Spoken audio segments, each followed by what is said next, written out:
Então, hoje eu vou reagir a um vídeo na verdade, tem muitos vídeos da Jana Viscardi que eu gosto e que eu gostaria de reagir, mas eu vou reagir a esse, que é um dos últimos, um dos mais recentes, que ela falou sobre o Twitter. Para ficar no tema do Twitter, né? Deixa eu compartilhar, porque. Mas vamos lá, vamos ver se vai. Eu preciso tirar isso do caminho e eu vou ampliar aqui para a gente poder ficar só com ela. Bom, vamos lá. Fala, minha filha. Neste canal trabalhamos com tretas, mas com fins educativos. Se você acabou de chegar nesse canal, meu nome é Jana Viscardi, sou eu mesma, dona e proprietária desse modestíssimo espaço. Você, pessoinha aí do outro lado, é sempre muito bem-vinda por aqui. Você pode me acompanhar nas diferentes redes sociais, pode apoiar a produção de conteúdo desse canal lá no apoia-se Jana Viscardi e pode também contribuir de outras maneiras, deixando seu like, seu comentário aqui embaixo e tudo isso, Brasil. Hoje nós estamos aqui para falar de treta. Mas o meu objetivo, e eu gostaria de deixar esse registro, antes que você queira tomar partido de alguém, é fazer uso de uma treta muito grande, pesada que rolou no Twitter, para falar sobre texto e sobre interpretação de texto, escrita de um texto e a maneira como ele é interpretado. Essa treta é o puro suco de um exemplo maravilhoso para a gente pensar questões textuais. Uma podcaster bastante conhecida, e eu escolhi não falar o nome de ninguém, só para as pessoas não serem mais ou menos hostilizadas, porque o objetivo não é esse. Uma podcaster muito conhecida, em vários momentos sofre bastante hate. Galera vai lá na lógica do ódio em cima dela. E que tem artes específicas para os seus diferentes formatos de podcast, de histórias, de coisas que ela conta lá. São bem característicos. Eis que havia uma designer. Queria tanto ser organizada assim. Eu tentei, tô tentando criar assim essa identidade visual para cada tipo de vídeo, porque meus vídeos também eu também tenho vários tipos de vídeo e foco, não tem foco, né? Meu foco é não ter foco. Na verdade, eu tenho foco sim, em cada coisa, em cada uma das coisas que eu busco fazer o vídeo, né? Mas justamente para compensar isso, eu tento me organizar nas publicações, tá? Mas ai, a arte ainda é um problema, até porque quem faz, geralmente, né, a gente é eu presa, né? Então, é só a gente mesmo. Quem não tem dinheiro para pagar um designer, eu juro que assim que eu tiver condição, vai ser a primeira pessoa que eu vou chamar para trabalhar comigo, vai ser um designer. Vai ser uma pessoa para cuidar só da identidade visual, só da parte visual, porque eu gosto, acho bacana, acho legal, mas eu preciso de tempo, né, para dedicar para edição, para arte. Vocês vão ficar brigando, é? Ei, Leia tá ficando implicante, você não era implicante assim, não, filho. Vai ser a primeira pessoa que eu vou chamar para trabalhar comigo, mas é para trabalhar junto comigo. Fazer, né, não é, eu não vou contratar, não, né, na minha empresa não é hierarquia, é cooperativa. Então, eu preciso de uma pessoa que trabalhe, que queira trabalhar comigo. Vou continuar com a dona Jana aí. Que decidiu, como se fosse refazer essas artes, só para inspiração mesmo. Que gostava do podcast, de acordo com o que ela mesmo disse, né? Decidiu então, como se fosse, mexer nessas artes, brincar com elas. Trabalho do designer, tá ali experimentando. Supostamente haveria uma segunda designer que roubou a arte dessa primeira designer que estava Isso lá acontece, né? experimentando em cima da arte da podcaster. Deu pra entender? Ai, meu Deus, eu sou uma péssima contadora de fofoca. Isto posto, essa colega designer, a Ai, primeira, fez uma série de tweets, ao que parece, falando sobre essa situação. Em momentos diferentes. E essa informação é bem importante. E aí, depois, num dado momento, fez o tweet que vai aparecer na tela, em que ela diz o seguinte: mas a única coisa que me deixa chateada mesmo é que o meu sonho é fazer um rebranding do Não Inviabilize. E ela copiou minha visão para a marca e fez o meu trabalho por mim. Esse tweet aconteceu no dia 6 de setembro. Tá curiosinha, vai querer procurar? Talvez esse perfil não exista mais, porque rolou tanta confusão que teve gente que saiu do Twitter, foi um caos. Jana, por que é que isso nos interessa? Olhe para esse texto. Ele começa com um mas. É quase como essa continuação de uma coisa que ela vinha discutindo, né? Então é um contraponto a algo que ela vinha trazendo. Mas o tweet é um tweet sozinho. Isso é importante. Então, a única coisa que me deixa chateada é que o meu sonho é fazer um rebrand do Não Inviabilize, seria o podcast. E ela, observe se ela, gente, esse pronome ele é muito importante para nós. Ela copiou minha visão para a marca e fez o meu trabalho por mim. Quem lê apenas este, muito provavelmente teve a seguinte interpretação: ela está relacionado à pessoa que é a dona do tal do Não Inviabilize. Por quê? A única menção que se faz a um trabalho de outra pessoa aqui é a menção ao rebranding do quê? O Não Inviabilize. Então, a única coisa que a gente tem aqui de referência que pode ter relação com pessoas é o Não Inviabilize. Então, muita gente interpretou que esse ela era referente à dona do Não Inviabilize. Como se essa pessoa... A importância do contexto. A importância do contexto. E é o motivo pelo qual o Twitter se caracterizou, né? O Twitter ficou notório, gerou, né? Criou notoriedade, criou essa autoridade, como uma rede social de tretas. Estou entendendo? Por quê? Porque a pessoa pega um tweet e tira a conclusão que quiser. Basicamente é isso. Peraí.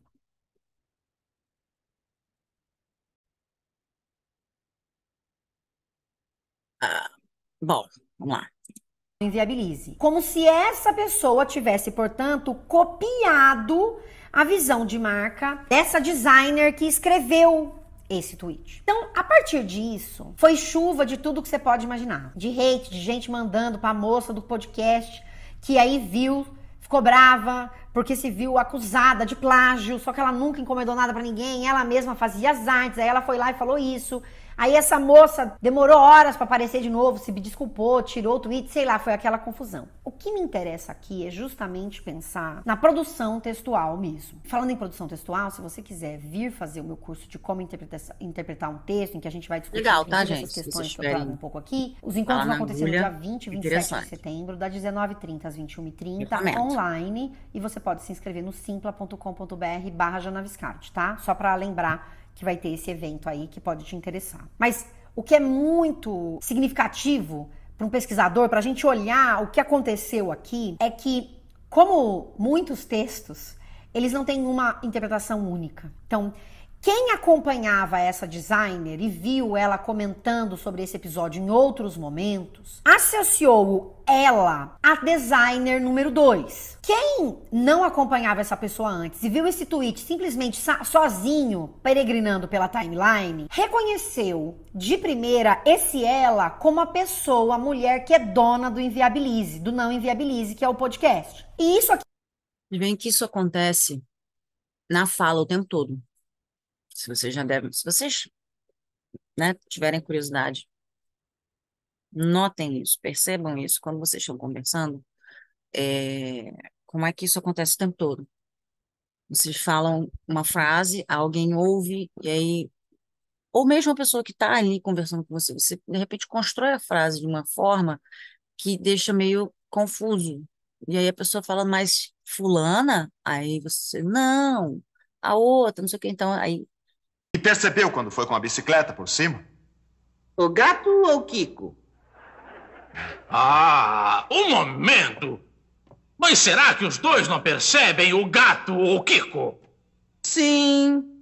Então por que pergunta o gato ou o Kiko? Porque os dois perceberam, mas foi o gato que ficou paradão no meio da rua. Ah! E Kiko? Também. A fala permite esse tipo de correção. Por isso que, quando a gente escreve, por isso que tem tanta regra para a gente escrever. porque a gente não tem oportunidade de ficar fazendo essas correções. E aí gera uma treta como essa. O que é muito importante, gente? Um tweet, ele muito rapidamente se descontextualiza. O que é que isso significa? Que a ferramenta, a plataforma, te dá possibilidades de trabalhar esse texto, que ele vai se afastando do que seria esse. Vocês já devem ter reparado, quem está estudando para concurso, para prova, deve ter reparado que todas as questões, quase todas as questões de português agora, mesmo as que têm gramática envolvida, tem aquela, né? Eles colocam o texto inteiro, o texto na íntegra, ou um capítulo inteiro, ou um pedaço bastante grande para você ver o contexto. E às vezes nem precisa, porque você vai ser uma questão de gramática, uma questão de regras gramaticais que não necessariamente, né, você teria que ler o texto inteiro.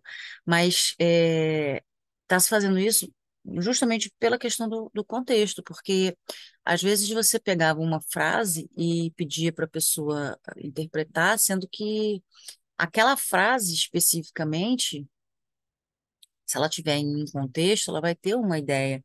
Se ela tiver em outro contexto, ela vai ter outra. Então é importante sempre estar, aquilo ali está dentro do todo, né? Para você ver qual é a interpretação, é o que a Gina está falando.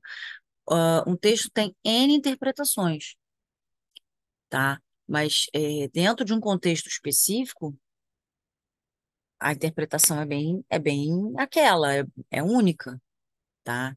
Mas qual o contexto? A gente precisa saber, a gente precisa saber do pano de fundo.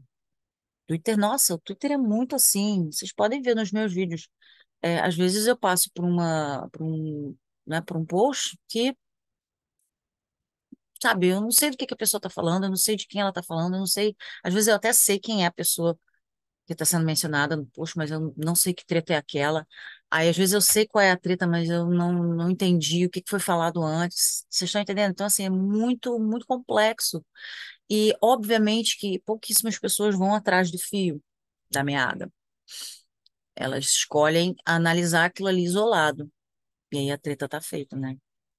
Entre aspas, sentido primeiro do tweet. E você vai ficando distante disso porque as referências estão em outros lugares e não ali necessariamente. Neste caso, a referência, que seria a tal da designer número 2, está num outro lugar que não acompanha esse tweet.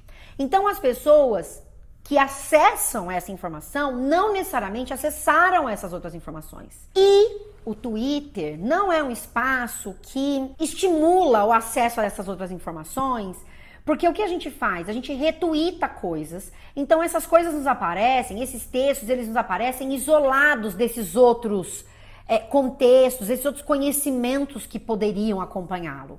Essa é uma característica do Twitter. Tem, inclusive, um texto muito bacana do pesquisador que se chama Jan Blumert, em que ele vai falar sobre os tweets do Donald Trump e a maneira como eles circulam e o funcionamento do Twitter e da maneira como esses textos se descontextualizam e se recontextualizam. O que isso significa?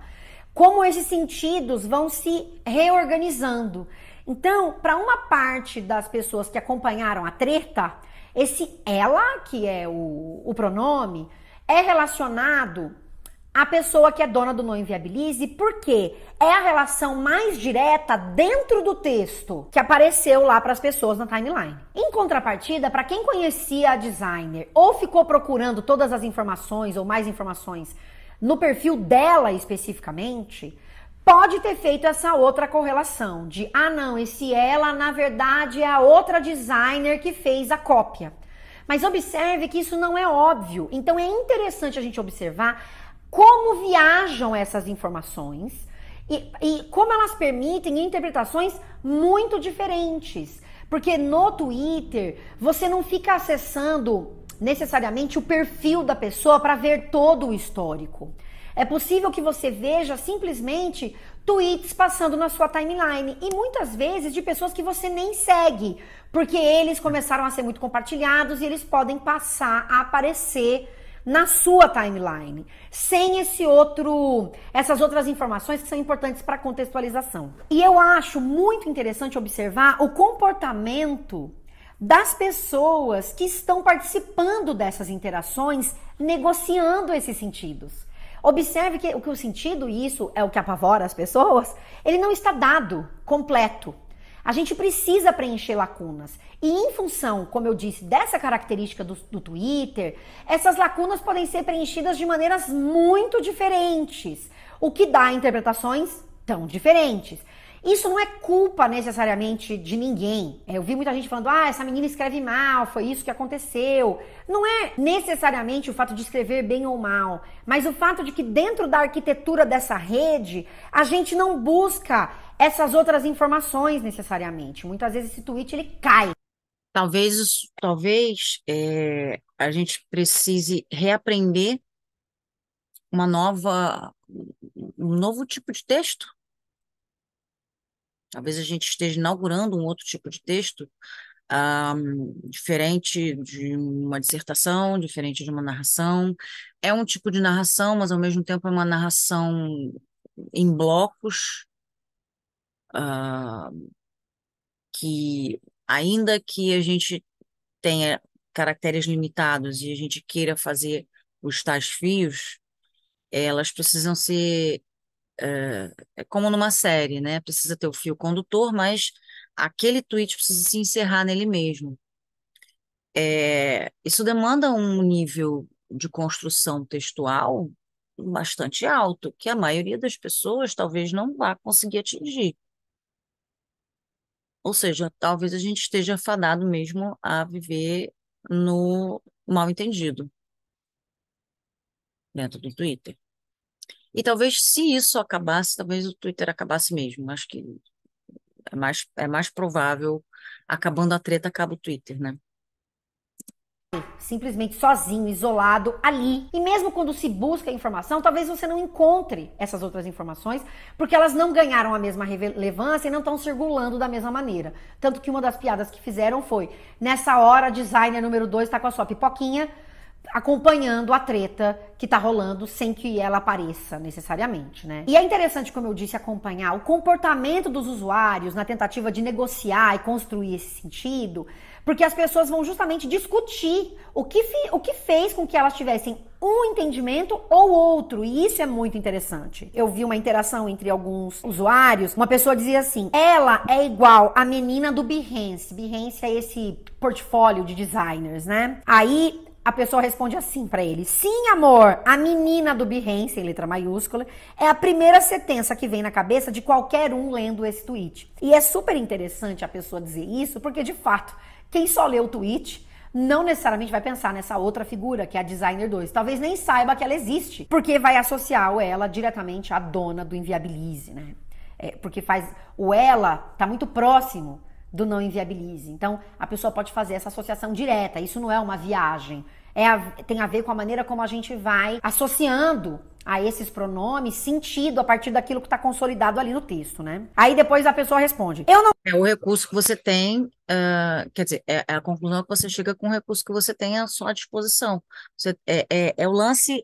Isso pode até se expandir, né? É o lance de você ter uma opinião, você formar uma opinião, sem você ter toda a informação. Você tem só aquela parte daquela informação, e aí você, né, pula para uma conclusão a respeito daquilo, né, daquela informação que você recebeu, sendo que você não tem todos os aspectos, né, daquela situação ali. Pode te levar a cometer um erro, mesmo sendo só uma opinião, mas é uma opinião que talvez não fosse a mesma opinião caso você tivesse mais informação sobre aquilo, entendeu? É isso que as pessoas não entendem quando a gente fala assim, mas é a minha opinião. Cara, a sua opinião está sendo dada baseado, não é só a sua opinião, ela foi influenciada pelo que você ouviu, pelo que você leu, pelo que você viu, e aí você formou a sua opinião em cima daquilo. Você não formou sua opinião dentro só da sua cabeça, né? Não saiu puramente da sua cabeça genial, né? Alguma informação teve que entrar. Não adianta. Você não... Eu vou te perguntar aqui, quer ver? Qual a sua opinião sobre properispômeros.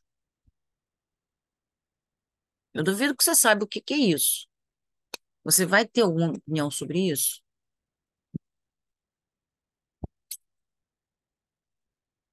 Sem procurar nada, sem olhar na internet. Qual a sua opinião sobre isso? E aí? Você vai falar qualquer coisa, sabe? E aí, a partir do momento em que você souber o que é isso, aí você vai. Ih, não, mas pera, entendeu? É isso. Não gastei 3 cliques para entender. Sei lá, para mim era óbvio. Ou seja, essa pessoa decidiu fazer uma busca para entender a treta. É isso aí. Em geral, nem todo mundo que tá. É curioso porque assim, as pessoas querem passar tempo. Eu faço isso porque eu gosto de ler. Então, a partir do momento em que um post me chama a atenção, eu fico curiosa a respeito daquilo, então eu vou procurar aquele fio. Independente do que, porque a gente tem aquele senso de urgência, né? Poxa, eu tô parando vendo essa história aqui e a timeline tá lá se enchendo de atualização. Dane-se. Eu vou perder, com certeza, 99% do que está sendo escrito ali. Eu tinha muito isso com o Facebook. Assim que o Facebook começou esse negócio de timeline, eu resisti durante muito tempo a ficar me prendendo ali, porque eu queria acompanhar tudo. E eu sabia que, mesmo se eu tivesse só 3 amigos, a tendência era tudo que eles compartilhassem, eu também veria. Então, iria acumular, aquilo iria se multiplicar. Então, chegou uma hora que eu falei assim, eu não vou chegar ao fim dessa timeline. E eu fiquei em paz com isso. Então, o Twitter é, já foi uma coisa mais tranquila em relação a isso. Apesar de eu ter entrado no Twitter antes de entrar no Facebook, mais ou menos na mesma época, mas o Twitter foi um pouco antes. Mas eu não usava tanto o Twitter. E então, quando eu comecei a usar, eu já tinha essa noção muito clara que eu não vou nunca estar atualizada 100% do tempo com todas as informações que eu quero ou que estejam na minha timeline. Então, tudo bem. Aí eu pego, se alguma coisa me deixa curiosa, eu pego e vou atrás, vou até o fim daquele fio, sabe? Vou e vejo os comentários também. Às vezes no comentário tem mais um esclarecimento, então isso ajuda. Agora tem um recurso no Twitter, né, que pega o fio daquela história. Não sei se vocês já viram, eu esqueci qual é o nome, mas tem lá, você pega a história inteira, ele procura para você e ele te dá um arquivinho, você abre e ele vai te dar a história, todo o fio, né? Toda aquela sequência de posts que a pessoa fez naquele momento. Então, se tiver alguma história ali, você vai conseguir acompanhar. É bem legal, eu ainda não usei não, mas assim, eu achei interessante o conceito. De repente, para quem está com pressa, é uma saída também. E aí, por isso, encontrou esse sentido e não o outro, que uma parcela grande dos leitores encontrou. Então, ficou dividido mesmo, né? Aí vem uma pessoa embaixo e diz assim: forçou muito, risos.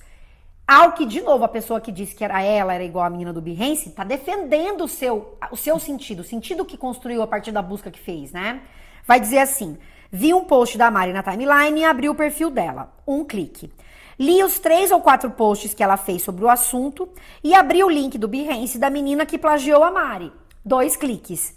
Entendi. Então aqui, além de tudo, para os linguistas, a gente tem... Isso aqui é tema para um artigo.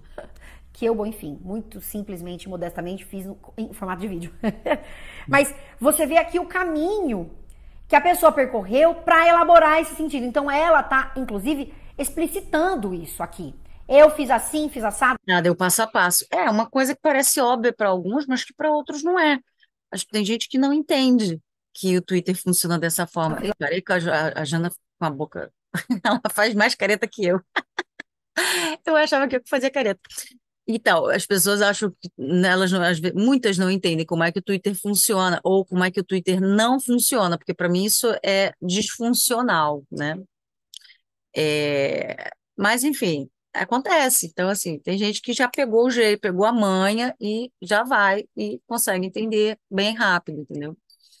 Que é legal, é bem legal. Talvez a estratégia seja essa, não a estratégia do aprender reaprender a escrever, mas do aprender a pesquisar, reaprender a pesquisar. Talvez seja um caminho, né? assado e pronto, encontrei o sentido. E aí a pessoa se vê segura que esse é o sentido, que depois vai ser validado pela pessoa que escreveu o tweet, que depois foi massacrada também. Todo mundo massacrado, gente. Nessa hora, a única coisa que vence é a treta. É a Nenhuma das treta. partes vence, porque Exatamente. é só chuva de horror para todos os lados, né?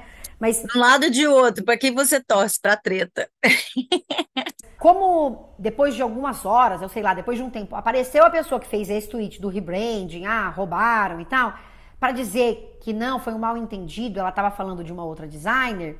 Então, essa pessoa entende que teve o sentido que ela construiu do texto validado pela pessoa que fez o próprio tweet. Então, é muito interessante a gente pensar que, em função da maneira como os textos circulam no Twitter, o sentido pode ser bastante diferente, pode navegar bastante, porque você não acessa essas outras informações. As informações podem vir muito quebradas, tá? Isso não significa que num livro mais longo, seja lá o que for, sentidos também não sejam múltiplos e diversos, tá? Porque o que faz, uma das coisas que faz a construção do sentido é esse conhecimento de mundo, que foi o que essa pessoa fez. Ela foi construir esse conhecimento, foi buscando informações para conseguir elaborar o que seria o sentido desse texto. Isso acontece para qualquer um.